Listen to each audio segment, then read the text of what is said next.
we at with UFC 249? We're in late April, way past April 18, and it hasn't happened. Obviously, the COVID stuff has thrown the world on its head. UFC 249 has been postponed and cancelled. Postponed.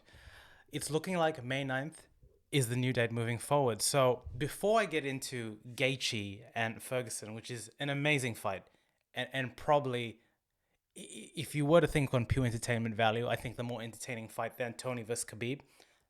Entertaining being the word, not the better fight. I think it's good if we run through the timeline of exactly what's happened with UFC 249. So here's a little bit of a recap so we just know where we're all coming from. UFC 249, post-COVID, was initially meant to be held on April 19th in Brooklyn. So insert COVID-19 here. Actually, I think it's April 18th. I'm not too sure. I'll double check on that one. But insert COVID-19 happening here, and obviously it threw a spanner in the works. And adamant Dana White contests that UFC 249 will probably go ahead with a location not being disclosed. We later find out that amongst all the COVID stuff, that it was planning on being held in Tachi Palace Casino, which is held on tribal land. So a different level of jurisdiction, not necessarily with the US sort of government. In March the 30th, via his Instagram, due to a miscommunication with the UFC, Khabib Nurmagomedov announces that he's out of the fight. He goes to Russia, and essentially all hell breaks loose with the COVID stuff, and he's not able to come out. In a scramble by the top brass of the UFC, an interim lightweight championship bout is announced, featuring the headliner of Tony Ferguson and Justin Gaethje. Wow, wowza, amazing fight. With a stacked card featuring Vicente Luque, Jeremy Stevens, Francis Ngannou, and much more. Amazing, like an amazing card. On April 10th, via ESPN, Dana White announces that top executives from Disney and Fox have shut down UFC 249. So prior to this, it was all systems go. Obviously, a location hadn't been announced. Dana White was keeping it very on the hush-hush. We heard all these rumors about this UFC island. It ended up that it was Tachi Palace that it was going to be held at, again on tribal land. But all behold, it wasn't meant to be in April. A little over a week, Dana White notes that UFC 249 is being replanned with a new date being May the 9th, and an even more stacked card, potentially including Henry Cejudo and Dominic Cruz. Wowza. That is an absolute earful. A lot of information. A lot of things are happening here, and definitely what can't be disputed is the fact that Dana White really wants this to occur. And whether you fundamentally agree that that's the case, having talked with fighters and seeing what's out in the media here, there's no doubt that there's an overarching sentiment amongst the fighters that they want to get back into action. Obviously, they want to get paid. They want an understanding of when things are going to proceed forward. And, barring, we have our fingers crossed here at MMA Live, barring a major announcement, it looks like May 9th is the new date. And wow, we've got a really stacked card. And I think there'll be a bit of a preview in terms of some of the fights there, because Henry and Dominic Cruz, Francis Ngannou and Rosenstruck, wowza, those are some amazing fights. It's one of the more stacked cards. And obviously, if Dana pulls this through in this current climate, all hats to the guy. Like he'll have done a really big thing. The main fight in UFC 249 now turns, all the eyes to Tony Ferguson and Justin Gaethje, and woo, this is an amazing fight. And I noted earlier, and this is not to say that it's a better fight. The word or the descriptor that I used was entertaining fight. And the reason that I think this is going to be a more entertaining fight is these are both guys that like to stand and trade and are very similar in terms of their ethos of fighting. So what I mean by that? Let's go through. In terms of both the fighters, they're both stand-up fighters predominantly. Justin Gaethje having a wrestling background. Tony Ferguson actually has wrestling credentials as well. So both guys are not necessarily inept in that particular environment. However, the tools of the trade in which they employ are predominantly stand-up attacks. Tony Ferguson is often noted as a freestyle fighter. meaning that he doesn't necessarily utilize or specialize in Muay Thai, for example, or boxing and that, but utilizes a lot of varying different degrees of strikes. Tony Ferguson is actually relatively John Jones-esque in terms of the reach that he has. It's not amazingly, advantageous that John Jones has rather, but he's got these really bony elbows and is able to throw these in the pocket within the engagements that really results in very weird sort of attacks, hence the freestyle moniker. Justin Gaethje, on the other hand, is a Sherman tank. He knows one way, and that one way is forward. A collegiate wrestler with really good credentials in that particular regard. He's kind of followed the mold of a lot of wrestlers, the Dan Hendersons of the world. Even not necessarily Chael Sonnen, rather, but in that wrestlers with strong striking prowesses and has fallen in love with that right hand, and he obviously disposed of Edson Barbosa, James Vick with it, and we can break down some of that stuff later on. Very interesting in that the ethos of both the fighters are really similar in the fact that they're both pressure fighters. Both of them love to command the center of the octagon, and it's really here where the dramatic interplay of their striking kind of entails. So it'll be interesting to see of the two who really prioritizes octagon control and definitely getting in the center of the octagon to do that. Another element that both fighters are really quite similar in, rather, is that they really don't mind taking punishment to dish it. And it's really interesting because you hear other fighters talk about Tony Ferguson and the fact that they think that from a technical perspective, he's not the most fluid striker in that particular regard. Nothing is coming in potentially, when you look at a really technical striker, really like crisp and clean. But it's coming in and it's darn effective. And I think it's the unorthodox nature of the package, of the interplay, of the striking, of the submission threat, of the engagement that make Tony and his cardio, which again is one of the keys to the fight, that make him really entertaining to watch. Justin Gaethje is very similar in the regard that he's an extreme pressure fighter. He takes you forward, and in his two fights against Edson Barbosa and James Vick, all which ended off in clean knockouts, he really cornered both of those individuals, and while they were going back, he socked them. So it's interesting. There's a trap being laid here, and I think at the caliber that Tony Ferguson is, it's not that I don't see him falling into that trap, but it's very hard for me to imagine that. So look, there are keys to the fight for each particular fighter in terms of if they were to win it. So for Justin Gaethje, the three keys to the fight. One, and it's been talked over and over again, is his leg kicks.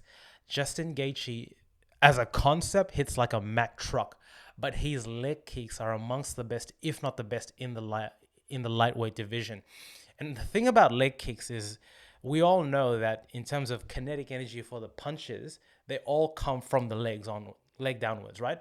So essentially, in a lot of fights, what Justin Gaethje does is peppers the leg really strongly. And what this does is a twofold effect.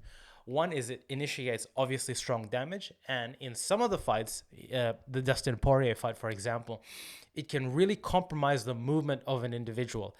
And it's one thing having, punches are predominantly thrown on the face. That's where you see those brilliant knockouts. And from a physical perspective, it obviously looks quite grotesque when you have your face bleeding. But often, when you think of limbs, to have your leg compromised within a fight, it's just as, if not more, not necessarily important, but more disadvantageous to have that occur in the midst of a fight.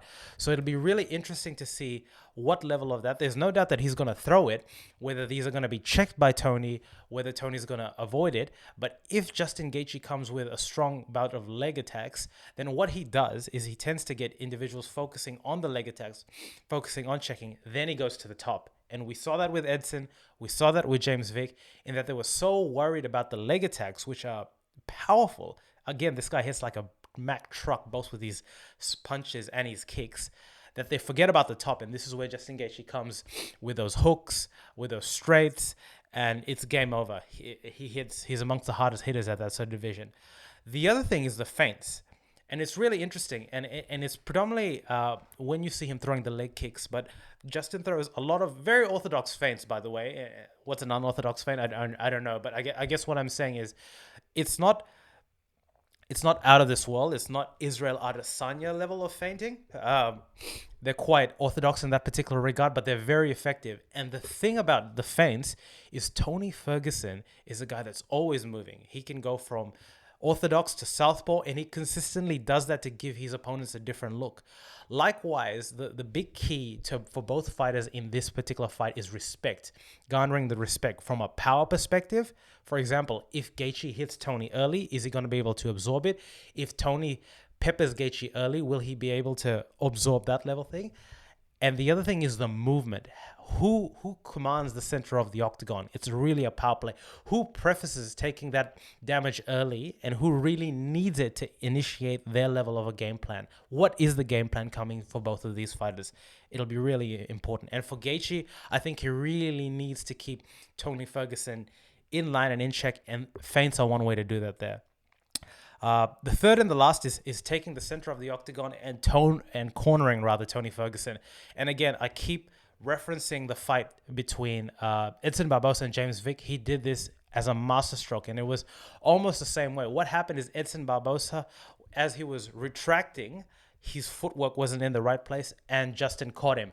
And all of this is initiated with a really sound game plan in that they went for the kicks, pressure fighting, commanded the center of the octagon, got these guys backing up. And when you're backing up, you're not necessarily in guard, not necessarily engaging. So when you're engaging in fights, when you're engaging in strikes, you're commanding the level of respect. It's while these two individuals were going back that Justin Gaethje caught them and basically ended these fights.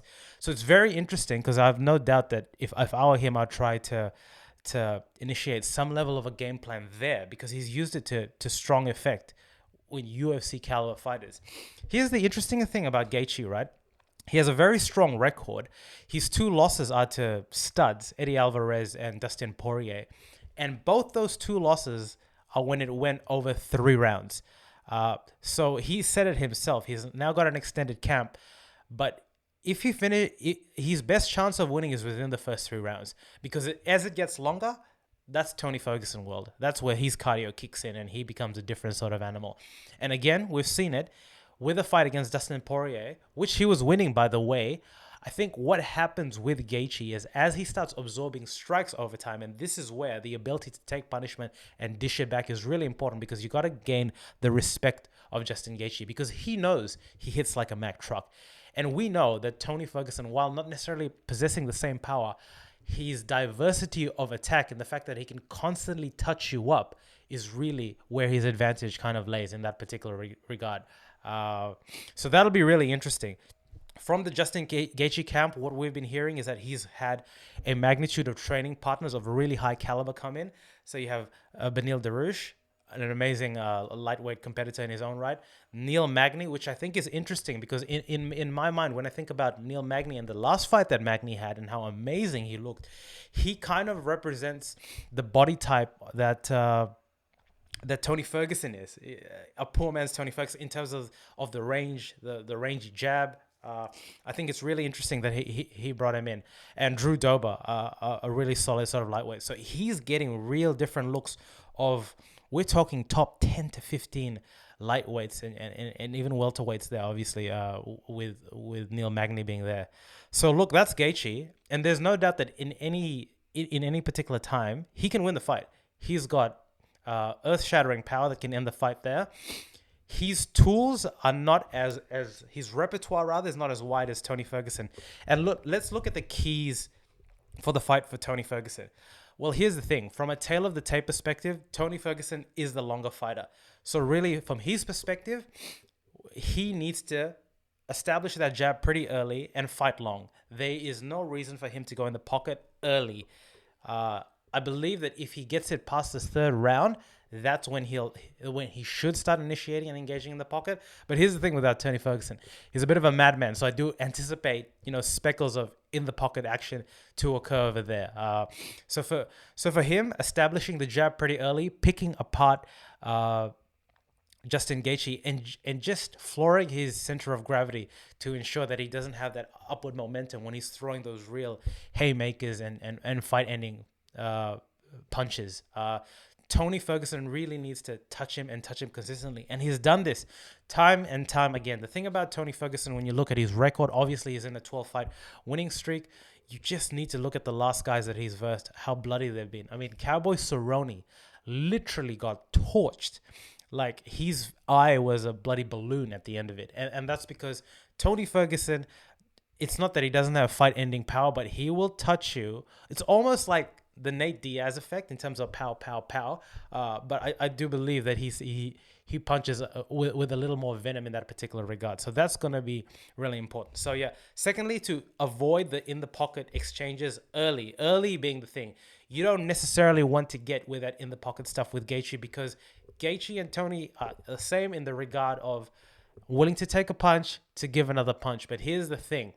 The punches are not one for one here. We know that, from a straight, kinetic force perspective, Gaethje does hit harder. So what you want to do is wear that out so that in the third, in the fourth, in the fifth championship rounds, essentially, if you are fighting in the pocket and Gaethje does touch you there, by then he's already been touched up, so it's not the same as the first. So avoid that stuff initially. Go to the body. Now, this is an interesting one because Gaethje's 2 losses in the UFC were to Eddie Alvarez and Dustin Poirier. And Poirier was a fight where you would say Gaethje was actually winning. But the great thing about this Poirier fight, and Poirier showed it, was he was ripping to the body. This, again, I keep pointing back, is a fight about respect. So it's not necessarily that you have to touch a guy on the head, and this is what we see with a lot of fighters in the UFC. There's this obsession for head hunting, and it really does end the fight earlier. But Dustin Poirier was able to rip to the body and really establish that, because interestingly enough, the guard for Gaethje is your traditional high guard, but he leaves the rib quite exposed.